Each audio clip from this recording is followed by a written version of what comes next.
ensonga z'okusunsulamu abanaakwata bendera ku mitendera egy'enjawulo egy'ebibiina by'obufuzi eby'enjawulo mu ggwanga zibadde zikyayinda. Alliance for National Transformation, ekimu ku bibiina ebivuganya gavumenti ya Uganda, kyesoboddeyo ne kirangirira nti abantu baakyo abagenda okukikwatira bendera kyakubawenjeza ensimbi wonna we ziri kiryoke kizibaweero balyoke batunke bulungi mu kalulu k'omwaka 2021.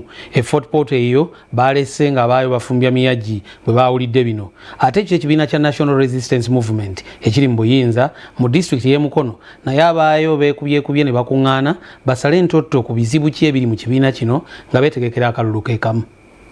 Okusunsula abanesimba ku bubaka bwa Parliament kwongeddwamu amaanyi ng'ekibiina ekya Alliance for National Transformation ANT bagenda kusasulira abo bonna abazze ku kaadi yaabwe. Ekyama kino kyasanguziddwa Mugisha Muntu, President w'ekibiina kino, n'ategeeza nti basazeewo babasasulire kuba abasinga tebalina bukadde busatu bwa kuwaayo mu kakiiko k'ebyokulonda.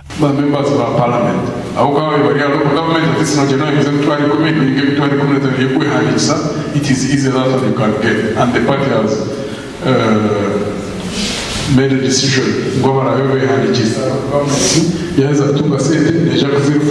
And then they can use it for whatever else.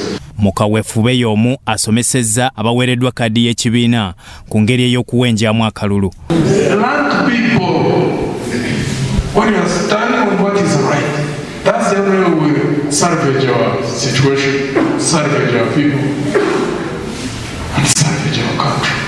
Mugisha Muntu agamba nti beetaaga obukadde 7 okusasulira abantu bano wamu era ng'abantu ababagaliza ebirungi babasonderako nga bagala obuwumbi 2. Public fundraising, I think by around 11.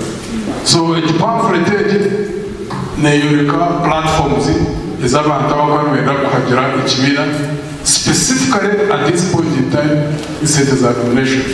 Bagala n'okusasulira abanaakuyega obudde ku mikutu gy'amawulire kuba kampeyini z'omulundi guno za sayansi. Majorin Kansime akwatidde ANT bendera ng'omubaka omukyalo ow'ekibuga Fort Portal wamu ne musinguzi Peter baliko obubaka bwe bawadde. Omuhendo gwa sente gununa sente nyingi alitu ensinganto abantu tulina mirimo abantu tuseera kokuturaba baitu norora ngu ntwenta kugenda mu bwebembezi abukuba nturoro bwebembezi nibwetagisa itu ensinganto nito mango timba encouraging basobole kuija bajoining alliance sobole kutwali hanga maiso. Ate ye Haji Twahil Sebagala ssentebe wa NRM Mukono atabukidde abavubuka ababadde bategese okulengeza abakulu mu kibiina n'abalabula ne ku nkwe.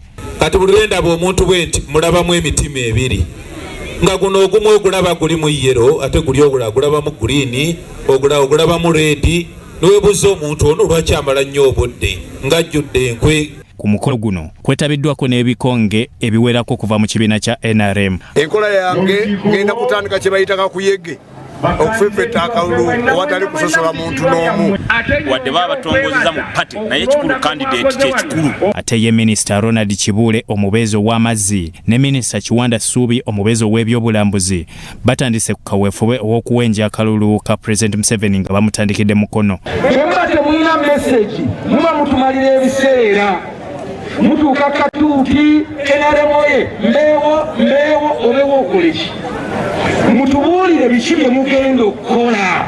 Balabudde abaawangulwa mu kamyufu obutafiiriza kibiina buwagizi nga baluubirira okwesimbawo ku bwannamunigina n'abayiseemu ne bawera obutaswaza kibiina. Olabanga NRM okitira akalulu